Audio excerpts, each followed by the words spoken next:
Hi friends, ഇന്ന് ഞാൻ വന്നിരിക്കുന്നത് ഒരു റവ ലഡുവിന്റെ റെസിപ്പി ആയിട്ടാണ്. നമ്മൾ വീട്ടിൽ തന്നെ ഇരുന്ന് ബോറടിക്കുന്ന സമയത്ത് പെട്ടെന്ന് ഒരു സ്വീറ്റ് കഴിക്കണം എന്ന് തോന്നിക്കഴിഞ്ഞാൽ പെട്ടെന്ന് തയ്യാറാക്കാൻ പറ്റിയ ഒരു ലഡുവിന്റെ റെസിപ്പിയാണിത്.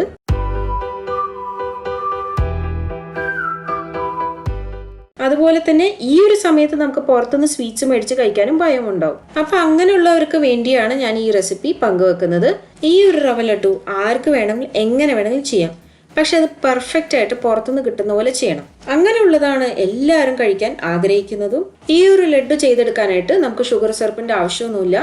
കുറവ് അളവിൽ നെയ്യ് ഉപയോഗിച്ചിട്ട് പെട്ടെന്ന് ചെയ്തെടുക്കാൻ പറ്റും. അതുപോലെ തന്നെ ഈ ഒരു ലഡു തയ്യാറാക്കി വെച്ച് കഴിഞ്ഞാൽ ഒരു മാസം വരെ കേടുകൂടാതെ സൂക്ഷിക്കാനും കഴിയും. അപ്പോൾ വരും, നമുക്ക് വേഗം എങ്ങനെയാണ് ഈ റെസിപ്പി ചെയ്യാമെന്ന് നോക്കുന്ന മുൻപായിട്ട് എന്റെ ചാനൽ ഇതുവരെ സബ്സ്ക്രൈബ് ചെയ്തിട്ടില്ലെങ്കിൽ സബ്സ്ക്രൈബ് ചെയ്യുമ്പോൾ അടുത്തുള്ള ബെൽ ബട്ടണും കൂടി പ്രസ് ചെയ്ത് ഓളൊന്നും കൂടി കൊടുത്തു കഴിഞ്ഞാൽ ഞാൻ ഇടുന്ന ഇതുപോലെയുള്ള ഈസി റെസിപ്പീസ് നിങ്ങൾക്കൊന്ന് ചേരും. ഇവിടെ ഞാൻ 240 ml കപ്പിൽ 1 കപ്പ് റവ എടുത്തു വെച്ചിട്ടുണ്ട്. ഇത് ചെയ്തെടുക്കാനായിട്ട് നമുക്ക് മെഷറിംഗ് കപ്പ് തന്നെ വേണമെന്ന് നിർബന്ധമൊന്നുമില്ല. നമ്മുടെ വീട്ടിലുള്ള സാധാരണ സ്റ്റീൽ ഗ്ലാസ് ആയാലും മതിയാവും. അപ്പോൾ ആ ഒരു റവ ഞാൻ 1 കപ്പ് എടുത്തു വെച്ചിട്ടുണ്ട്. ഈ റവ കുറച്ച് വലിയ റവയായതുകൊണ്ട് തന്നെ ഞാൻ മിക്സിയിലിട്ടൊന്ന് പൊടിച്ചെടുത്തിട്ടുണ്ട്. നമുക്ക് കടയിൽ നിന്ന് 2 രീതിയിലുള്ള റവ മേടിക്കാൻ കിട്ടും. ഇപ്പോൾ നിങ്ങളുടെ കയ്യിലുള്ള ചെറിയ തരികളുള്ള റവയാണെങ്കിൽ നമുക്കത് ഡയറക്റ്റ് റെസിപ്പിയിൽ യൂസ് ചെയ്യാം. ഇപ്പോൾ എൻ്റെ കയ്യിലുള്ളത് വലിയ തരികളുള്ള റവയാണ്. അതുകൊണ്ട് തന്നെ ഞാനിതൊന്ന് മിക്സിയിലിട്ട് ജസ്റ്റ് ഒന്ന് പൾസ് ചെയ്തെടുത്തിട്ടുണ്ട്. അതായത് മിക്സിയിലിട്ട് 2-3 പ്രാവശ്യം വിട്ടുന്ന് പൊടിച്ചെടുത്തിട്ടുണ്ട്. അപ്പോൾ ഇതുപോലെ ചെറിയ തരികളുള്ള റവ നമുക്ക് കിട്ടും. അപ്പോൾ ഇങ്ങനെ റവ തയ്യാറാക്കി വെച്ചതിന് ശേഷം നമുക്കിനി ഇത് നെയ്യിലിട്ടൊന്ന് ഫ്രൈ ചെയ്തെടുക്കാം. അതിന് വേണ്ടിയിട്ട് ഞാനിവിടെ 2 ടേബിൾ സ്പൂൺ നെയ്യാണ് ഒഴിച്ചു കൊടുത്തിരിക്കുന്നത്. 2 ടേബിൾ സ്പൂൺ നെയ്യ് ഈ ഒരു റവ ലഡുവിന് കറക്റ്റ് ആയിട്ടുള്ള അളവ് തന്നെയാണ്. ഇനി ഇതിന് കൂടുതൽ നമ്മൾ നെയ്യ് ഇട്ട് പോയി കഴിഞ്ഞാൽ നമ്മൾ ഉരുണ്ട പിടിക്കണ സമയത്ത് ചിലപ്പോൾ നെയ്യ് ഒഴുകി വരാനും ചാൻസ് ഉണ്ട്. അപ്പോൾ ആ നെയ്യൊക്കെ വേസ്റ്റും ആയിപ്പോ. ഇനിയിപ്പോൾ നമ്മൾ നേരത്തെ എടുത്തു വെച്ചിരിക്കുന്ന ആ റവ ഉണ്ടല്ലോ, അത് ഇതിൻ്റെ അകത്തേക്ക് ചേർത്തതിന് ശേഷം ലോ ഫ്ലെയിമിൽ വെച്ചുകൊണ്ട് തന്നെ നമുക്കിതൊന്ന് ഫ്രൈ ചെയ്തെടുക്കണം. അതേസമയം നമ്മളിവിടെ റവ ലഡു തയ്യാറാക്കുമ്പോൾ ഇത് വെളുത്താണ് ഇരിക്കേണ്ടത്, അല്ലാതെ മഞ്ഞ കളറിലോ അല്ലെങ്കിൽ ഗോൾഡൻ കളറിലല്ല ഇരിക്കേണ്ടത്. അപ്പോൾ അതിന് വേണ്ടിയിട്ട് ഇത് അധികം സമയം നമുക്കിത് വഴറ്റി എടുക്കേണ്ട ആവശ്യമൊന്നുമില്ല. വെറും ഒരു 2 മിനിറ്റ് ഒന്ന് വറുത്തെടുത്താൽ മാത്രം മതിയാവും. ഇപ്പോൾ നമ്മുടെ വീട്ടിൽ എന്തായാലും റവ ഉണ്ടാവും. അതുപോലെ തന്നെ നവരാത്രിയും ദിവാലിയാണ് അടുത്തുകൊണ്ടിരിക്കുന്നതും. അപ്പോൾ ഒരു തവണയെങ്കിലും ഈ ഒരു റെസിപ്പി പരീക്ഷിച്ച് നോക്കാൻ മറക്കുകയും ചെയ്യരുത്. ഇനിയിപ്പോൾ ഈ ഒരു സമയത്ത് നമുക്ക് വേണമെങ്കിൽ ഒരു 1/4 കപ്പ് ഡെസിക്കേറ്റഡ് കോക്കനട്ട് പൗഡർ ചേർത്ത് കൊടുക്കാം. ഇനിയിപ്പോൾ നിങ്ങളുടെ കയ്യിൽ ഡെസിക്കേറ്റഡ് കോക്കനട്ട് പൗഡർ ഇല്ലെങ്കിൽ നമ്മുടെ വീട്ടിലുള്ള സാധാരണ നാളികേരം ഒന്ന് ചിരവെടുത്തതിന് ശേഷം ഇതുപോലെ പാനിലിട്ടിട്ട് ഒന്ന് ഡ്രൈ റോസ്റ്റ് ചെയ്തെടുക്കുക. അപ്പോൾ അങ്ങനെ ചെയ്തെടുക്കുമ്പോൾ നമുക്ക് വീട്ടിൽ തന്നെ ഡെസിക്കേറ്റഡ് കോക്കനട്ട് പൗഡർ തയ്യാറാക്കി എടുക്കാൻ പറ്റും. ഇപ്പോൾ നോക്കിക്കോളൂ, നമ്മുടെ റവയൊക്കെ പാകത്തിനൊന്ന് ഫ്രൈ ചെയ്തെടുത്തിട്ടുണ്ട്. ഇനിയിപ്പോൾ നമുക്ക് ഇതിൻ്റെ അകത്തേക്ക് പാകത്തിന് പഞ്ചസാരയും കൂടി ചേർത്ത് കൊടുക്കാം. ഞാനിവിടെ 1/4 കപ്പ് പൊടിച്ചു വെച്ചിരിക്കുന്ന പഞ്ചസാരയാണ് ചേർത്ത് കൊടുക്കുന്നത്. പിന്നെ മധുരമൊക്കെ ഓരോരുത്തരുടെ ഇഷ്ടത്തിനനുസരിച്ച് നമുക്ക് മാറ്റം വരുത്താം. പക്ഷെ ഞാനിവിടെ എടുത്തിരിക്കുന്നത് 1 കപ്പ് റവയാണ്. അപ്പോൾ അതിന് വേണ്ടിയിട്ട് 1/4 കപ്പ് പഞ്ചസാര കറക്റ്റ് ആയിട്ടുള്ള പാകം തന്നെയാണ്. ഇനി ഈ പഞ്ചസാര നമ്മൾ എടുത്തിരിക്കുന്ന ഈ റവേന്റെ എല്ലാ ഭാഗത്തേക്കും ഒരുപോലെ ആവുന്ന രീതിക്ക് നന്നായിട്ട് വഴറ്റി കൊടുക്കാം.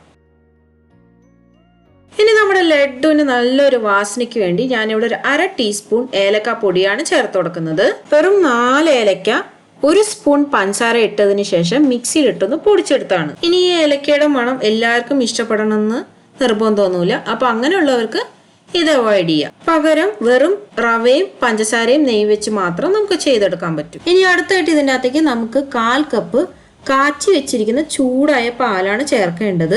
1/4 കപ്പ് പാല് കറക്റ്റ് ആയിട്ടുള്ള അളവ് തന്നെയാണ്.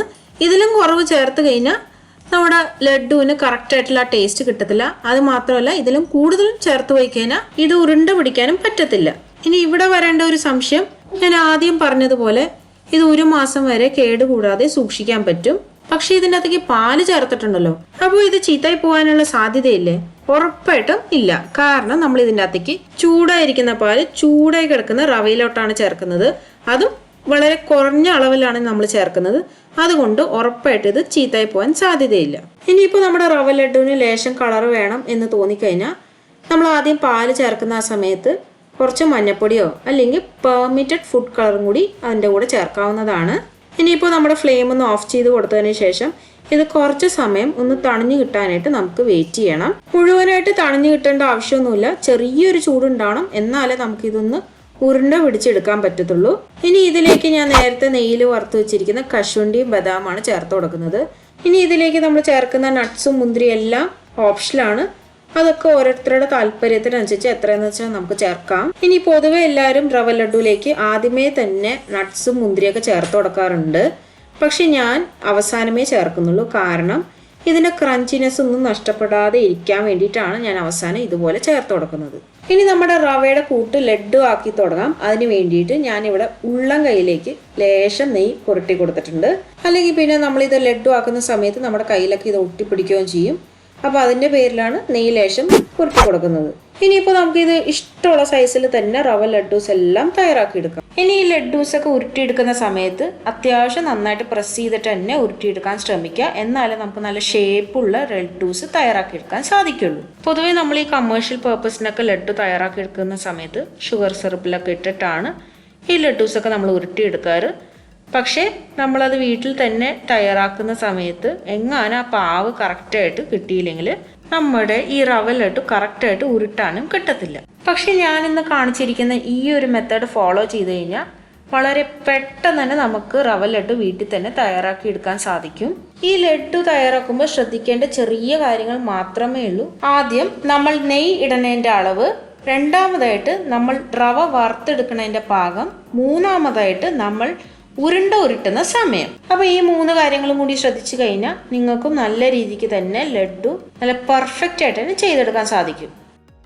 ഇപ്പോൾ നമ്മുടെ ലഡ്ഡൂസ് എല്ലാം ഞാൻ വളരെ പെട്ടെന്ന് തന്നെ ഉരുട്ടിക്കഴിഞ്ഞു. ഇനി ഇത് ഇരിക്കും തോറും നന്നായിട്ട് ഉറഞ്ഞു വരും എന്ന് വെച്ചാൽ കല്ല് പോലെ ആവത്തില്ല.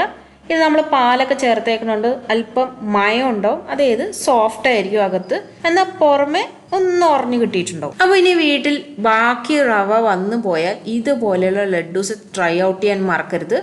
അതുപോലെ തന്നെ എൻ്റെ ഈ ചാനൽ ഇതുവരെ സബ്സ്ക്രൈബ് ചെയ്തിട്ടില്ലെങ്കിൽ സബ്സ്ക്രൈബ് ചെയ്യുമ്പോൾ അടുത്തുള്ള ബെൽ ബട്ടണും കൂടി പ്രസ് ചെയ്ത് ഓളും കൂടി കൊടുത്തതിന് ഞാനിടുന്ന ഇതുപോലെയുള്ള ഈസി റെസിപ്പീസ് നിങ്ങൾക്കൊന്ന് ചേരും. അത് മാത്രം പോരാ, എൻ്റെ ഈ റെസിപ്പി ഇഷ്ടമായാൽ ഒന്ന് ലൈക്ക് ചെയ്യുക, താഴെ കമൻറ്റ് ചെയ്യുക. ഈ വീഡിയോ നിങ്ങളുടെ ഫ്രണ്ട്സ് ഫാമിലിയായിട്ട് ഷെയർ ചെയ്യുകയും വേണം. അപ്പോൾ നാളെ ഇത് അവർക്ക് ഉപകാരപ്പെടുകയും ചെയ്യും. അപ്പോൾ ഇനി അടുത്തൊരു അത്യുഗ്രൻ റെസിപ്പിയുമായി ഞാൻ വരുന്നവരെ സൈൻ ഓഫ് ഫ്രം സ്വപ്ന.